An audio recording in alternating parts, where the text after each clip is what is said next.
Assalamualaikum warahmatullahi wabarakatuh. Salam sejahtera buat kita semua. Semoga kita semua dalam keadaan sehat jasmani dan rohani, tidak kekurangan satu apapun. Amin ya robbal alamin. Oke, Mimin akan melanjutkan cerita Liontin Giok Naganya. Tapi seperti biasa, bantu dulu tekan tombol like dan berkomentar juga Tuan dan Nona. Terima kasih sesudah dan sebelumnya. Terima kasih kepada yang sudah like dan yang belum, bantu Mimin juga untuk tekan tombol like. Semoga kebaikannya dibalas sama Tuhan Yang Maha Esa. Amin ya robbal alamin. Oke, kita lanjutkan saja ceritanya.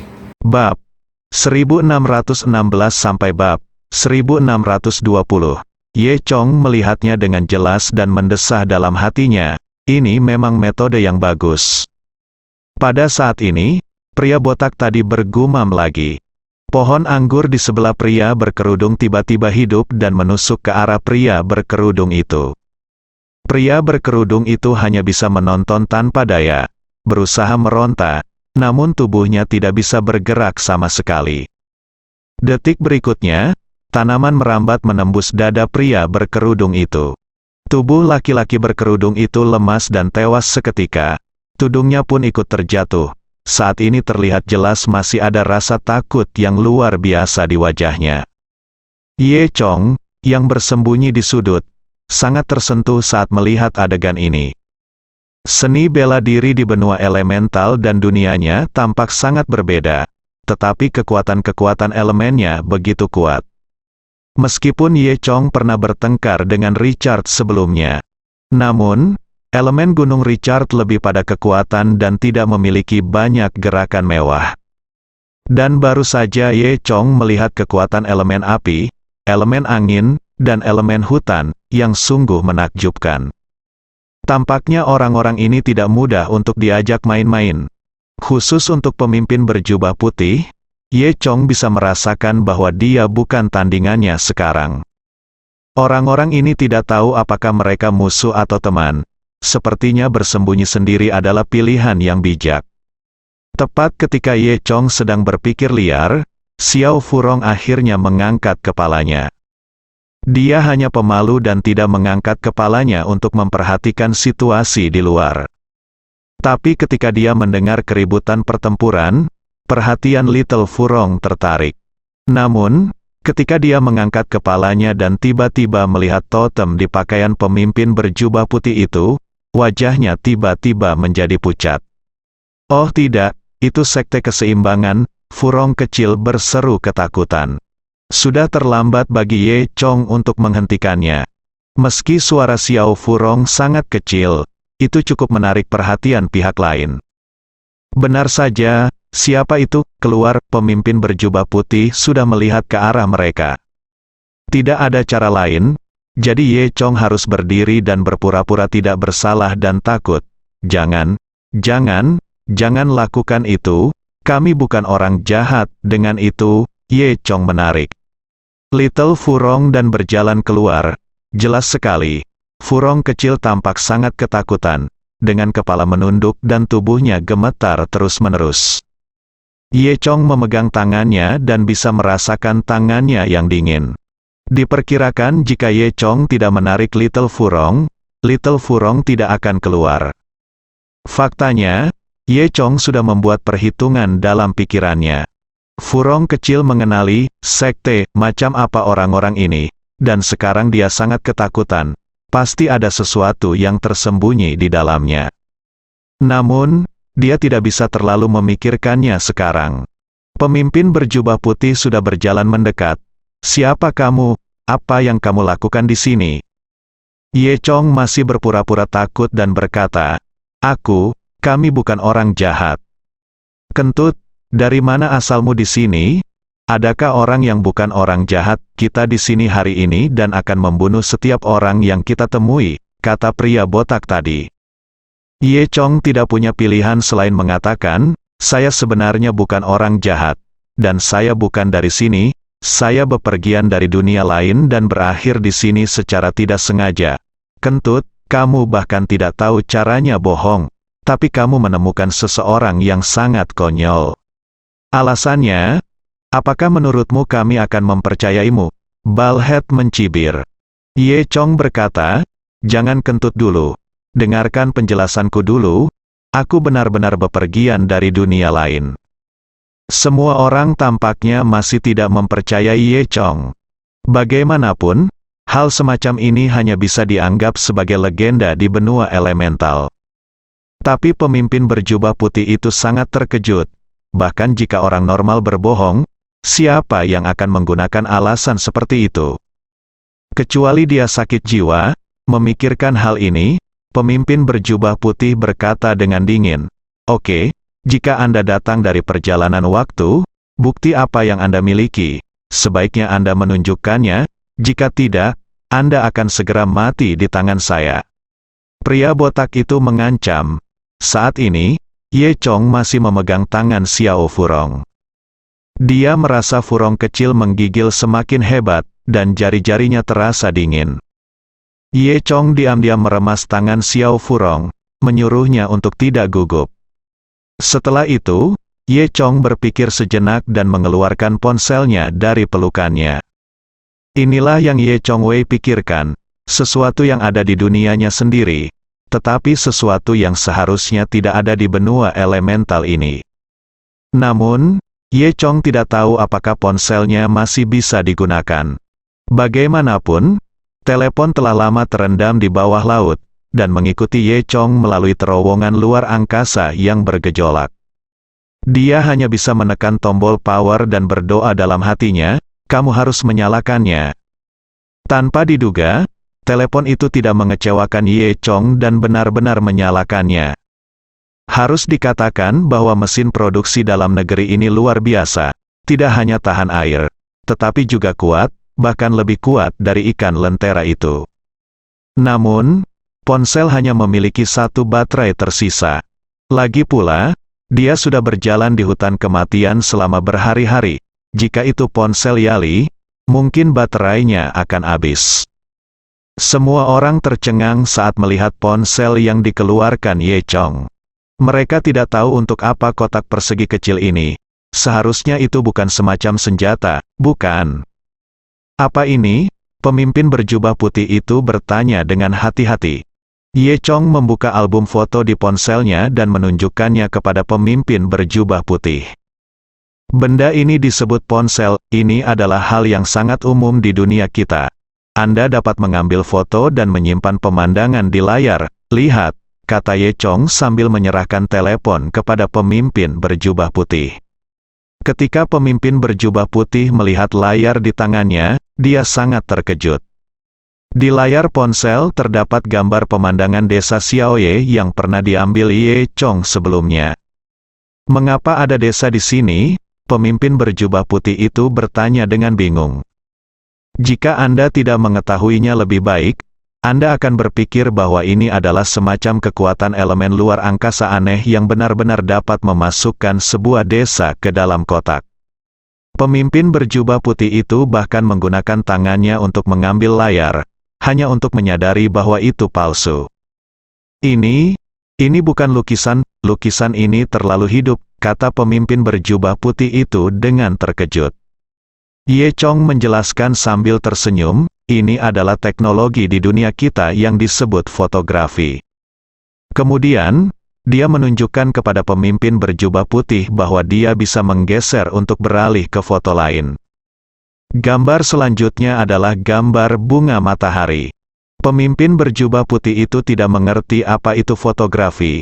Menurutnya itu mirip dengan lukisan. Sungguh menakjubkan bahwa seseorang benar-benar memiliki teknologi semacam ini. Pemimpin berjubah putih itu terkejut. Meskipun orang lain tidak dapat melihat apa yang terjadi di telepon, mereka tahu bahwa ini pasti bukan sesuatu yang sederhana ketika mereka melihat ekspresi terkejut dari pemimpin berjubah putih itu. Pemimpin berjubah putih membuka mulutnya dan meluncur satu persatu sesuai dengan metode yang Ye Chong katakan padanya. Dia harus melihat setiap gambar dalam waktu lama dan terkejut dalam waktu yang lama. Selain untuk mengambil foto, ponsel ini juga memiliki fungsi untuk melakukan panggilan. Namun, tidak ada ponsel lain di sini, jadi saya tidak bisa menunjukkannya kepada Anda, kata Ye Chong. Pada saat ini, Pemimpin berjubah putih bahkan tidak memperhatikan apa yang dikatakan Ye Chong. Semua energinya terfokus pada ponselnya. Dan ketika pemimpin berjubah putih itu sampai di foto berikutnya, matanya tiba-tiba melebar, wajahnya memerah, napasnya menjadi cepat, dan lubang hidungnya tampak membesar. Ye Chong sedikit terkejut, kenapa pria aneh ini tiba-tiba menjadi seperti ini? Sambil memikirkannya, Ye Chong tanpa sengaja melirik layar ponselnya. Dalam sekejap, dia hanya bisa tersipu malu. Ternyata pemimpin berjubah putih itu benar-benar menemukan foto artistik Zhou Yutong. Foto-foto ini adalah harta karun Ye Chong. Dia tidak tega menghapusnya, jadi dia menyimpannya di ponselnya. Ye Chong diam-diam berkata, "Saya Cao." Dia sejenak lupa bahwa dia masih memiliki foto-foto ini di ponselnya. Kalau tidak, dia tidak akan menunjukkannya kepada pemimpin berjubah putih. Foto artistik Zhou Yutong ini semuanya diambil oleh Zhou Yutong yang mengenakan Victoria's Secret. Set Victoria's Secret ini semuanya edisi terbatas dan sangat menggoda. Selain itu, Zhou Yutong sendiri memiliki penampilan yang luar biasa dan penampilan yang cantik. Dan dia memasang ekspresi dan tindakan yang sangat menjengkelkan itu. Bahkan sekarang, Ye Chong sedang memikirkannya. Belum lagi, orang-orang seperti pemimpin berjubah putih yang belum pernah melihat rahasia Wei Shaoli. Mungkin, orang-orang di benua elemental ini mungkin tidak tahu apa itu gaya. Detik berikutnya, pemimpin berjubah putih itu benar-benar mulai mengeluarkan darah dari hidungnya, hampir menetes ke ponsel Ye Chong. Hal ini membuat Ye Chong sangat tidak senang. Ketika dia hendak mendapatkan kembali ponselnya, layar ponselnya tiba-tiba menjadi hitam dan ponsel kehabisan daya dan mati. Pemimpin berjubah putih itu sangat gembira saat melihatnya. Dia mengangkat kepalanya dan buru-buru bertanya pada Ye Chong, apa yang terjadi? Ye Chong menatap pemimpin berjubah putih itu tanpa berkata-kata. Wajah orang ini sekarang memerah, dan hidungnya mengeluarkan darah hampir sampai ke mulutnya. Mata itu penuh dengan harapan. Orang-orang di sekitarnya semua memandangi pemimpin berjubah putih itu dengan bingung. Mereka tidak menyangka bahwa kotak kecil itu akan memiliki kekuatan sedemikian rupa sehingga bisa membuat pemimpin berjubah putih dengan kultivasi yang luar biasa itu berdarah. Ye Chong berkata, benda ini membutuhkan listrik untuk pemeliharaannya. Ia kehabisan daya, jadi dimatikan. Kalau begitu, segera perbaiki, pemimpin berjubah putih itu tampak tidak sabar.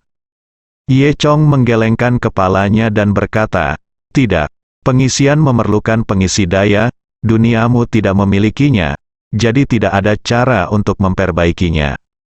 Pemimpin berjubah putih itu tidak senang. Pikirannya sekarang dipenuhi dengan foto-foto artistik dari Zhou Yutong tadi. Kemudian, pemimpin berjubah putih berpikir, maksud Anda, jika Anda memberinya listrik, ia dapat terus bekerja. Ye Chong mengangguk. Apa sulitnya ini, kata pemimpin berjubah putih. Sebuah firasat buruk tiba-tiba muncul di hati Ye Chong. Namun, saat dia ingin menghentikannya, semuanya sudah terlambat. Saya melihat pemimpin berjubah putih itu memegang ponsel di satu tangan, dan akhirnya dia menggumamkan sesuatu. Segera setelah itu, terdengar suara klik dan bola petir putih keluar dari tangannya. Kemudian, bokok yang tidak sedap tercium. Kepulan asap hitam keluar dari telepon. Ye Chong memiliki garis hitam di kepalanya. Pemimpin berjubah putih itu menggaruk kepalanya, ini. Bukankah kamu menyetrumnya, kenapa jadi bingung? Ye Chong benar-benar terdiam. Baterai yang kamu berikan padaku terlalu besar, sekarang rusak dan tidak ada cara untuk menggunakannya. Kata Ye Chong sambil meraih telepon dengan sangat tertekan. Bukannya saya merasa kasihan dengan teleponnya, tetapi saya merasa kasihan dengan isi di dalamnya. Di sini juga ada favoritnya, foto artistik Zhou Yutong. Ye Chong dengan hati-hati meletakkan telepon di pelukannya. Dia berpikir ketika dia kembali, dia akan melihat apakah itu bisa diperbaiki, dan setidaknya foto di dalamnya akan dipulihkan. Dan melihat Ye Chong meletakkan ponselnya, jejak keserakahan muncul di mata pemimpin berjubah putih itu. Matanya selalu menatap telepon. Kemudian, Ye Chong bertanya, "Bagaimana, apakah kamu percaya bahwa aku berasal dari dunia lain sekarang?" Rona merah di wajah pemimpin berjubah putih itu belum surut. Dia mengangguk, "Aku percaya padamu untuk saat ini. Apa yang telah kamu lakukan? Kamu baru saja mengatakan, katakan, ada banyak hal seperti ini di duniamu." Ye Chong mengangguk. Kemudian, pemimpin berjubah putih itu mendekati telinga Ye Chong dan berkata, "Kamu punya barang bagus, bisakah kamu membelikannya untukku?" Melihat penampilan pemimpin berjubah putih yang agak menyedihkan, Ye Chong benar-benar tidak tahu apakah harus tertawa atau menangis. Ye Chong tidak punya pilihan selain mengatakan bahwa jika dia bisa kembali, dia akan membawakannya saat dia datang lagi. Pemimpin berjubah putih itu mengangguk. Saat ini, dia tidak bisa melupakan pemandangan foto artistik yang baru saja ada di benaknya. Foto semacam ini berdampak besar pada orang-orang seperti mereka yang belum pernah mengalaminya sebelumnya. Saat dia memikirkannya, mimisan pemimpin berjubah putih itu mulai mengalir lagi.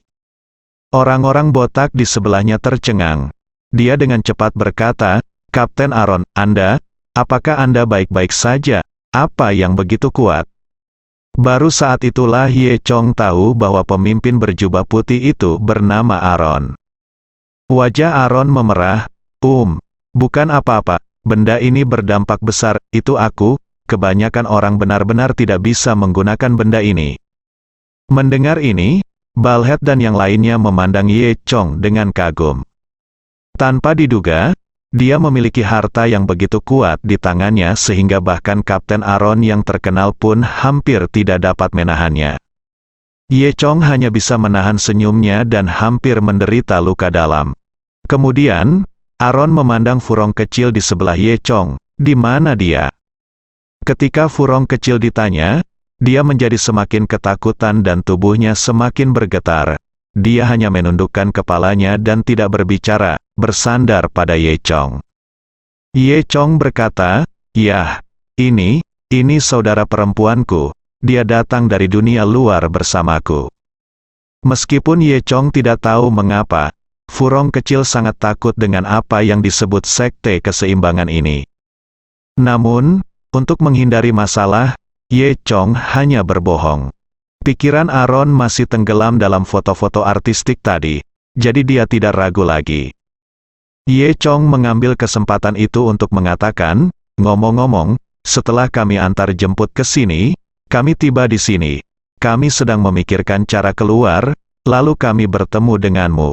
Aaron mengangguk dan berkata sambil berpikir, "Sepertinya dikatakan bahwa ada dunia lain. Itu benar, ini jelas merupakan penemuan ajaib. Ikuti saja saya kembali. Pemimpin akan sangat senang melihat Anda." Ye Chong bertanya dengan sadar. "Tuan," kata Aaron, lalu aku ingat bahwa aku belum mengenalkannya pada Ye Chong. "Biar ku beritahu, kami adalah anggota Sekte Keseimbangan di benua elemental. Saya Kapten Tim Aksi Ketiga, Aaron," kata Aaron. Furong kecil benar, mereka memang anggota Sekte Keseimbangan, pikir Ye Chong dalam hati. Namun, dia tidak tahu organisasi macam apa itu. Tapi ketika Aaron melihat itu ketika dia menyebutkan Sekte Keseimbangan, Ye Chong tidak menunjukkan rasa kagum sama sekali, dan dia merasa sedikit tidak senang. Aaron berkata, "Nak, sepertinya kamu tidak tahu di mana Sekte Keseimbangan berada." Tentu saja Ye Chong tidak tahu. Dia baru saja tiba di benua elemental belum lama ini, dan dia belum meninggalkan hutan kematian, belum. Ye Chong mengangguk. Aaron mendengus dingin. "Baiklah.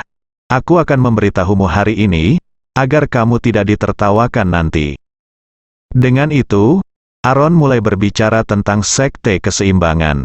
"Biar ku beritahu padamu, Nak, Sekte Keseimbangan adalah sekte terbesar di benua elemental. Tidak ada satupun, bahkan kaisar dari benua elemental harus memberi penghormatan kepada pemimpin kita ketika mereka melihatnya. Karena pemimpin kita adalah sosok seperti dewa, ada banyak jenius di benua elemental, dan pemimpin kita adalah jenius di antara para jenius. Karena dia adalah kontraktor roh tingkat 4, Aaron jelas tertarik pada pemimpin Tuhan mereka. Aku mengaguminya. Kamu sangat banyak. Ye Chong pernah mendengarnya diperkenalkan oleh Richard dan Xiao Furong sebelumnya. Di benua elemental, setiap orang dilahirkan dengan kekuatan elemen. Namun beberapa orang dilahirkan dengan kemampuan untuk mengendalikan tidak hanya satu elemen, tapi 2, atau bahkan 3, 4, atau kelima kekuatan elemen. Di benua elemental, orang yang dapat mengendalikan 2 elemen disebut Master Elemen Ganda. Meskipun mereka sangat kuat, namun mereka tidak jarang. Jarang ada orang yang bisa menguasai ketiga unsur tersebut. Orang kuat seperti itu dilahirkan dengan 2 talenta lebih banyak dari yang lain. Mereka yang mengolahnya adalah orang yang sangat kuat dan bisa menjadi penguasa sebuah partai. Elemental Master level ketiga sudah langka, sangat langka, apalagi Master Elemen level 4. Selama 100 tahun, hanya ada satu elementalis tingkat 4 di benua elemental, dan itu adalah pemimpin sekte keseimbangan saat ini. Dikatakan bahwa satu-satunya elementalis level 4 sebelum dia adalah dewa kuno yang menyegel 5 elemen naga. Ini menunjukkan betapa kuatnya Master Elemen tingkat keempat. Adapun Master Elemen tingkat kelima, itu hanyalah legenda di benua elemental, belum ada yang pernah mencapai level ini. Ye Chong telah mendengar banyak tentang hal-hal ini, dan dia juga bisa membayangkan bahwa apa yang disebut Master Elemen tingkat keempat seharusnya adalah keberadaan yang sangat kuat. Dengan pemimpin jenius seperti itu, dibandingkan dengan balance sect, bisakah dia merajalela di benua elemental? Ye Chong bertanya. Aaron berkata dengan bangga, haha, tentu saja pemimpinnya adalah satu-satunya elementalis tingkat 4 di dunia. Dia dikenal sebagai orang paling berbakat di benua elemental. Siapa yang tidak takut dengan sekte keseimbangan kita? Ye Chong mengangguk dan tidak berkata apa-apa. Aaron jelas sangat bersemangat dan melanjutkan. Lagi pula, pemimpin kita tetaplah orang dengan garis keturunan khusus. Itu adalah bakat yang bisa ditemui tapi tidak bisa dicari. Dia adalah puncak keberadaan benua unsur ini, garis keturunan. Ye Chong merenung dalam hatinya, bertanya-tanya apakah itu sama dengan garis keturunan naganya. Ketika pria botak itu melihat Ye Chong tidak berbicara, dia mengira dia takut dan berkata sambil tersenyum, haha, apakah kamu takut? Sekarang kamu tahu betapa kuatnya kami. Ye Chong mengangguk tanpa sadar. Dia sedang memikirkan hal lain, karena sekte keseimbangan begitu kuat. Bagaimana Furong kecil memprovokasi mereka?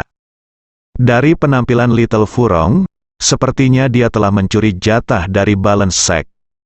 Tapi bagaimanapun juga, ayo ikuti orang-orang ini dulu, setidaknya kita bisa keluar dari hutan kematian. Pikir Ye Chong. Aaron berkata, oke, cukup bicara, ayo pergi, elemen alien belum ditemukan. Ngomong-ngomong, apa yang kamu lakukan di sini?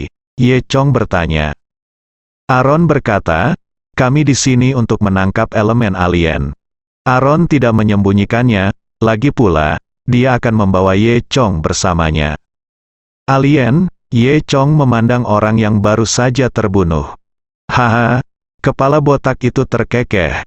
Dengan kemampuannya yang kecil, dia tidak layak membiarkan kita membunuhnya.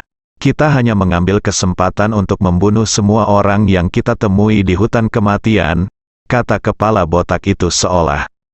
Olah ini adalah permainan yang mereka nikmati. Ye Chong tahu bahwa mereka tidak membunuh orang demi keadilan, tetapi hanya untuk bersenang-senang. Ye Chong tidak banyak bicara. Ayo pergi, ikuti kami untuk membunuh elemen alien terlebih dahulu. Lalu aku akan membawamu kembali menemui pemimpinnya, kata Aaron. Setelah itu, semua orang terus berjalan di sepanjang jalan setapak. Sepanjang jalan, Balhead dan yang lainnya terus berbicara dengan Ye Chong tentang sekte keseimbangan, betapa kuatnya sekte ini dan betapa megahnya sekte itu. Saat berbicara, Aaron tiba-tiba berpikir dan berkata kepada Ye Chong, "Kamu berasal dari dunia lain. Saya benar-benar ingin tahu apakah kamu memiliki kekuatan unsur di dalam kamu." Ye Chong tersenyum dan berkata, "Bagaimana saya bisa memiliki unsur apa tentang kekuatan? Saya belum pernah mempraktikkannya." Dia tidak mengatakan yang sebenarnya karena dia merasa Harun dan yang lainnya tidak sepenuhnya dapat dipercaya. Aaron tidak peduli dengan apa yang dikatakan Ye Chong. Dia mengambil sesuatu dari tangannya dan berkata, "Elemen adalah dasar dari budidaya di benua elemental. Hanya mereka yang memiliki kekuatan elemen yang bisa berlatih. Sekarang biarkan aku melihat dunia lain. Lakukan menurutmu manusia juga memiliki kekuatan elemen." Saat dia berbicara, Aaron mengeluarkan sebuah silinder setebal 2 jari dan sepanjang cerutu dari tangannya. "Ini adalah kristal yang menguji kekuatan elemen. Pegang dan biarkan aku melihatnya," kata Aaron. Ye Chong tidak banyak berpikir, mengambil kristal uji dan melihatnya. Silinder kecil itu seolah terbagi menjadi 5 bagian, seperti memotong kue menjadi 5 bagian. Faktanya, setiap keping kristal ini melambangkan hutan Fengshan dan sejenis elemen luar angkasa. Elemen mana yang dimiliki orang yang diuji, warna yang sesuai akan menyala. Kemudian, Ye Chong memegang kristal uji. Detik berikutnya, Ye Chong merasa seolah-olah ada kekuatan isap pada kristal uji, menyedot sesuatu di dalam tubuhnya melalui telapak tangannya. Setelah beberapa detik, tidak ada satu warna pun dari kristal uji yang menyala. Aaron terkekeh, sepertinya orang-orang di dunia lain tidak memiliki kekuatan unsur. Sebelum Aaron selesai berbicara, dia melihat 1/5 dari kristal uji menyala coklat ringan. Coklat berhubungan dengan elemen gunung, yang menunjukkan bahwa Ye Chong memiliki kekuatan elemen gunung di tubuhnya dan dapat berlatih untuk menjadi master elemen gunung. "Oh," mata Aaron berbinar, "kamu benar-benar memiliki kekuatan elemen gunung." Sebelum dia selesai berbicara, warna merah juga menyala. Merah melambangkan unsur api. Saat ini, banyak orang memandang Ye Chong dengan heran. Orang luar ini ternyata adalah elementalis level 2. Aaron juga cukup terkejut, meskipun master elemen ganda bukanlah hal yang aneh di benua elemental. Terlebih lagi, Aaron sendiri juga merupakan seorang elementalis ganda. Namun, Ye Chong, seseorang dari dunia lain, sebenarnya bisa memiliki 2 bakat elemen. Ini sungguh mengejutkan. Tanpa menunggu Aaron berbicara, warna cian pada kristal uji menyala kembali. Cian melambangkan elemen angin. Kali ini, Aaron membuka mulutnya karena terkejut. Master elemen rangkap 3, bagaimana ini mungkin? Tahukah Anda, master elemen rangkap 3 bisa dikatakan langka, dan salah satu dari mereka akan menjadi penguasa satu pihak di masa depan. Memikirkan hal ini, mata Harun menjadi cemburu. Dia sendiri hanyalah master elemen tingkat 2, tapi anak ini sebenarnya adalah master elemen tingkat ketiga. Jika Anda benar-benar membawa anak ini kembali ke sekte keseimbangan, bukankah itu berarti Anda telah merampas posisi Anda jika dia dihargai oleh pemimpinnya? Memikirkan hal ini, Aaron sebenarnya memiliki niat membunuh. Meskipun dia tidak menunjukkannya, Ye Chong masih menangkap rasa dingin yang terpancar di matanya. Ye Chong juga mengatakan sesuatu yang buruk. Dia sudah menebak apa yang dipikirkan Aaron. Dan semua orang di sekitarnya juga tercengang. Semua orang memahami apa yang diwakili oleh ketiga elemen tersebut. Pada saat ini, warna keempat menyala lagi pada kristal uji. Elemen hutan hijau, semua orang tersentak. 4 elemen, bahkan Furong kecil pun terkejut. Tidak ada yang mengira Ye Chong sebenarnya memiliki bakat yang sama dengan pemimpin sekte keseimbangan saat ini. Ye Chong dapat dikatakan sebagai orang kedua dengan 4 talenta elemen yang muncul di seluruh benua elemental dalam 100 tahun terakhir. Sekarang segalanya menjadi besar. Ini bukan sekedar penemuan seorang jenius, tapi seorang jenius yang mampu bersaing dengan sang pemimpin. Aaron sudah merasa bahwa segala sesuatunya berada di luar kemampuannya. Dan ketika semua orang bingung, warna putih yang melambangkan elemen ruang pada kristal uji juga menyala. 5 elemen, ya Tuhan, seru Harun. Semua orang benar-benar tidak percaya dengan mata mereka. Apa yang mereka lihat? Apakah ini nyata? Awalnya, bepergian ke dunia lain sudah sulit dipercaya. Namun dibandingkan dengan memiliki 5 talenta elemen, masalah sepele seperti bepergian ke dunia lain tidak ada gunanya untuk disebutkan. Di benua elemental, 5 elemen hanya ada di legenda, tapi sekarang mereka benar-benar muncul di hadapan mereka. Furong kecil telah benar-benar melupakan rasa takutnya. Dia tidak bisa menutup mulutnya dan menatap Ye Chong dengan heran. Dia awalnya berpikir bahwa Ye Chong tidak memahami kekuatan elemen sama sekali. Tapi aku tidak menyangka Ye Chong benar-benar akan memiliki orang-orang dengan 5 elemen berbakat. Ini hanyalah menyaksikan sejarah. Aaron juga khawatir saat ini, orang yang mengendalikan kekuatan semua elemen sungguh menakutkan. Jika dia diizinkan berlatih, dia pasti akan menjadi master elemen terkuat dalam sejarah. Jika tidak, jika berita ini tersebar, saya khawatir seluruh benua elemental akan terkejut. Pada saat itu, saya tidak tahu berapa banyak orang dengan motif tersembunyi yang ingin mendapatkan Ye Chong dan melatihnya menjadi kekuatan yang dapat bersaing dengan sekte keseimbangan. Saya khawatir pada saat itu, bahkan pemimpinnya tidak akan menjadi lawannya sama sekali. Tidak, ini tidak boleh terjadi, batin Aaron dalam hati. Memikirkan hal ini, Aaron bahkan ingin membunuh Ye Chong sekarang. Jika sebelumnya Aaron hanya rakus terhadap ponsel Ye Chong, maka yang muncul di mata Aaron sekarang adalah niat membunuh. Ye Chong juga langsung bereaksi dan diam-diam mengatakan sesuatu yang buruk.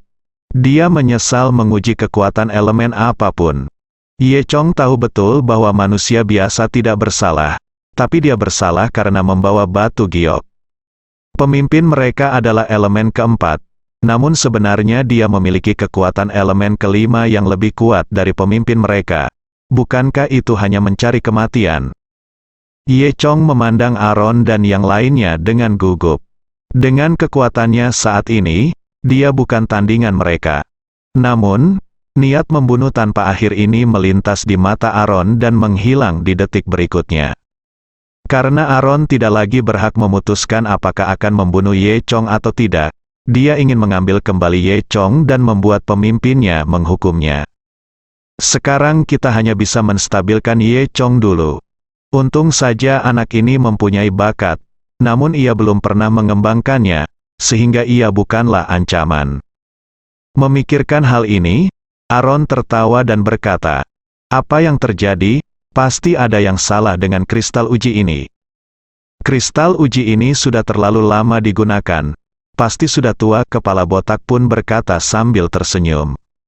Aaron membuat alasan bahwa kristal uji itu pecah, dan yang lain setuju. Ketika Ye Chong melihat seseorang menuruni tangga, dia juga tersenyum dan berkata, "Itu benar. Saya hanya berkata, bagaimana saya bisa memahami kekuatan elemen?" Semua orang tertawa. Seolah-olah masalah ini baru saja berlalu, dan tidak ada seorang pun mengatakan apa-apa lagi. Angkat. Setelah itu, semua orang terus bergerak maju. Meskipun mereka diam tentang masalah ini, sudah ada kesenjangan antara Ye Chong dan orang-orang ini. Mereka ramah di permukaan, tapi diam-diam mereka saling waspada. Ye Chong tahu bahwa meskipun pihak lain tidak membunuhnya sekarang, dia mungkin masih tidak dapat bertahan ketika kembali ke sekte keseimbangan. Oleh karena itu, dia harus mencari cara untuk melarikan diri dari sini. Sekarang saya tidak dapat menggunakan energi saya yang sebenarnya. Sebaiknya saya mencoba kekuatan unsur. Meskipun Ye Chong pernah merasakan kekuatan elemen gunung sebelumnya, dia menyadarinya secara tidak sengaja saat krisis. Nanti, Ye Chong tidak bisa lagi menggunakannya. Jadi, Saat semua orang sedang berjalan, Ye Chong diam-diam meminta nasihat Xiao Furong tentang cara menggunakan kekuatan elemen. Meskipun Xiao Furong sendiri tidak pandai menggunakannya, dia masih lebih baik dari Ye Chong sendiri, hanya memikirkannya saja. Namun, dia tidak berani melakukan ini di depan Aaron dan yang lainnya, jadi dia hanya bisa melakukannya secara diam-diam. Kalau tidak, jika mereka tahu bahwa Ye Chong ingin mempraktikkan kekuatan unsur, mereka mungkin tidak akan bersikap sopan padanya seperti sekarang. Persis seperti itu, 2 hari berlalu. Dengan Aaron dan yang lainnya di sini, Ye Chong dan Xiao Furong tidak perlu khawatir tentang makan dan minum. Aaron dan yang lainnya sangat senang berbagi makanan. Sepertinya Ye Chong dan Xiao Furong adalah tamu terhormat mereka. Siang hari itu, tim yang sedang berbaris tiba-tiba berhenti.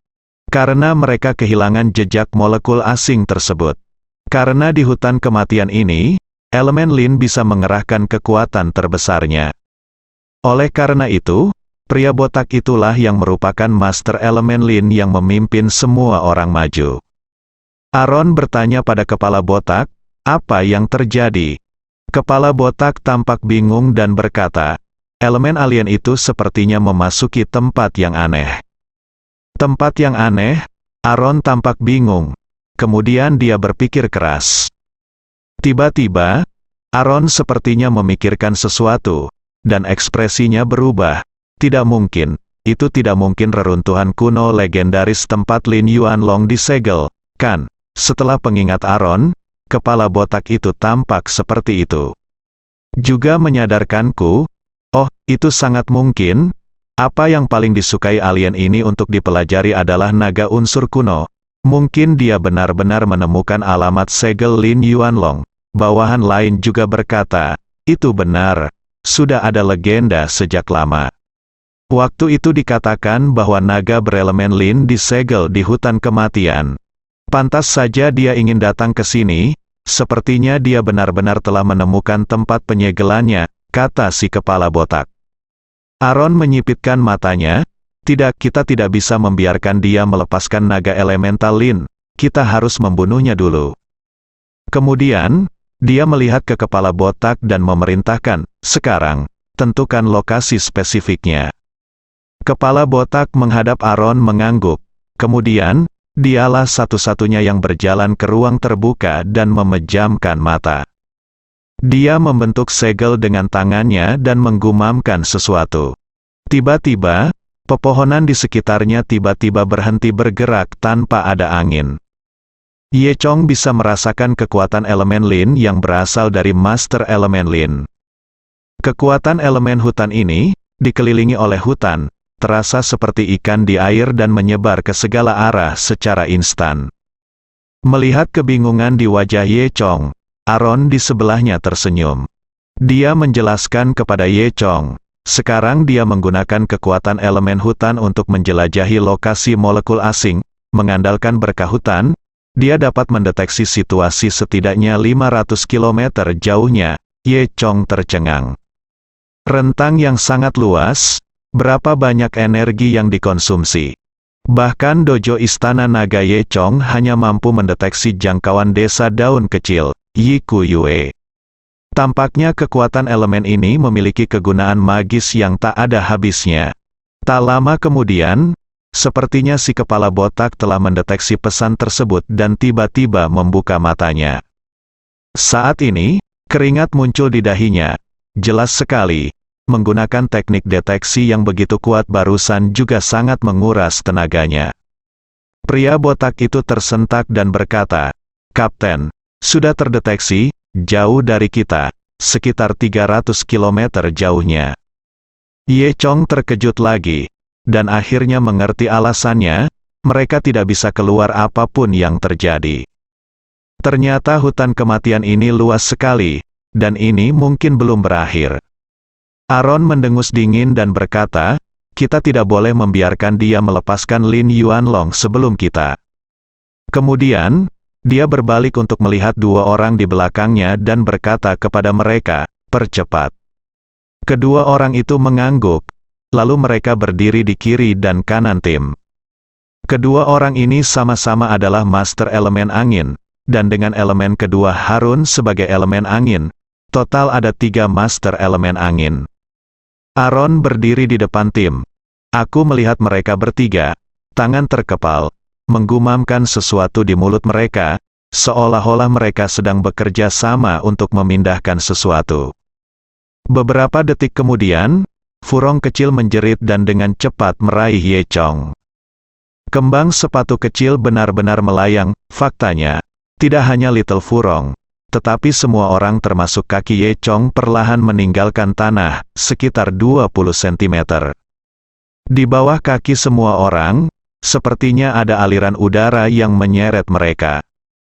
Ye Chong segera menyadari bahwa inilah yang dilakukan oleh Master Elemen Angin. Kemudian, Aaron berteriak pelan, maju, angin di bawah kaki semua orang tiba-tiba mulai meluncur ke depan. Semua orang sepertinya menginjak sepatu skateboard dan terbang dengan kecepatan yang sangat tinggi. Perasaan ini benar-benar seperti terbang di awan dan kabut, dan seluruh tubuh terasa ringan dan lapang. Elemen angin membawa semua orang maju dengan kecepatan yang sangat cepat. Ye Chong memperkirakan dia bisa mengejar kecepatan mobil sport. Dia berpikir dalam hati, tidak heran jaraknya lebih dari 300 km, dan Aaron mengira dia bisa mengejarnya. Ye Chong harus mengagumi sekali lagi betapa kuatnya elemen-elemen itu. Aaron dan 2 elementalis angin lainnya bersikap masuk akal dan mendorong semua orang maju dengan kecepatan super. Butuh waktu sekitar 1 jam untuk terbang di tengah angin seperti ini. Ye Chong memperkirakan secara kasar bahwa dia telah melewati hutan kematian setidaknya 200 km. Saat ini, pohon-pohon yang hangus itu menghilang, digantikan oleh pintu masuk ngarai. Jika dilihat dari langit, ini adalah lembah yang dalam, mirip bentuk labu. Ruang di dalam lembah sangat luas, namun di pintu masuknya terdapat pintu masuk yang kecil dan sempit. Ye Chong dan yang lainnya berdiri di pintu masuk, yang setara dengan mulut labu. Berdiri di pintu masuk, yang bisa dilihat semua orang hanyalah lorong ngarai yang panjang dan sempit. Lebarnya sekitar 8 meter, tanpa dasar, dan berkelok-kelok. Namun, bahkan Ye Chong bisa merasakan ada gelombang energi samar yang datang dari balik lorong. Fluktuasi seperti ini membuat orang merasa sangat nyaman, dan nampaknya satu aroma saja sudah bisa membuat orang menjadi hidup dan energi. Pada saat ini, Aaron dan yang lainnya tampak sangat bersemangat. Ada tempat seperti itu di hutan kematian ini, tampaknya legenda itu benar, di hutan kematian, naga elemen Lin disegel, dan ini adalah tempatnya menyegel. Nada suaranya bergetar, jelas sekali. Ini adalah penemuan lain yang sangat luar biasa. Kapten, bisakah kita masuk sekarang? Balhead bertanya. Mata Aaron terpesona, tentu saja, unsur alien pasti sudah lama masuk. Dan dia tidak takut, jadi apa yang kita takutkan? Kemudian, dia melihat ke kepala botak dan memerintahkan, kirim pesan ke Derek sekarang dan minta dia untuk segera cepat ke sini. Kepala botak itu mengangguk, lalu berjalan ke pohon terdekat untuk melakukan latihan. Aaron, sebaliknya, pertama-tama memimpin yang lain ke ngarai yang penuh vitalitas. Ketika semua orang masuk ke ngarai, pertama-tama mereka melihat lorong sempit dengan dinding rusak. Tampaknya itu lebih seperti reruntuhan daripada bentukan alam. Nampaknya dahulu kala, tempat ini seharusnya menjadi kekuatan yang berkembang. Setidaknya dari reruntuhan tersebut terlihat bahwa bangunan-bangunan di sini pada awalnya sangat tinggi. Namun kini tampaknya yang tersisa hanyalah bobrok. Tak lama kemudian, pria botak itu menyusulnya. Semua orang berjalan seperti ini selama sekitar setengah jam. Semakin jauh Anda berjalan ke dalam, semakin Anda bisa merasakan energi penuh kehidupan, yang sama sekali berbeda dengan nafas kematian di dalam hutan kematian di belakang Anda. Xiao Furong tampak sedikit gugup dan memegang erat tangan Ye Chong. Ye Chong menepuk kepala Little Furong dengan lembut, menunjukkan bahwa dia tidak perlu takut. Lalu, pemandangan di depan semua orang tiba-tiba menjadi berbeda. Itu masih berupa lorong sempit dengan tembok gunung yang menjulang tinggi di kedua sisinya. Namun, jejak konstruksi buatan benar-benar hilang, dan sebagai gantinya, pemandangan hijau muncul. Dan warna hijau ini bukanlah tanaman di tanah, tetapi dinding di kedua sisinya ditutupi tanaman merambat yang tak terhitung jumlahnya. Tanaman merambat ini sepertinya sudah berumur ratusan tahun. Pada tanaman merambat yang berumur 1 abad ini masih terdapat berbagai macam bunga dan tanaman yang berwarna-warni dan sangat subur. Semua tanaman merambat tumbuh secara horizontal di sepanjang dinding gunung yang curam, seperti ular hijau besar, menyebar hingga ke kedalaman ngarai. Semua orang tercengang melihat pemandangan spektakuler ini. Tembok gunung terjal yang tingginya lebih dari 10 meter ini ditumbuhi tanaman merambat hijau dan tanaman di kedua sisinya, tampak seperti surga. Ye Chong hampir lupa bahwa mereka masih berada di hutan kematian. Mungkin karena tanamannya, udara di sini sangat segar. Sangat kontras dengan udara di hutan di luar.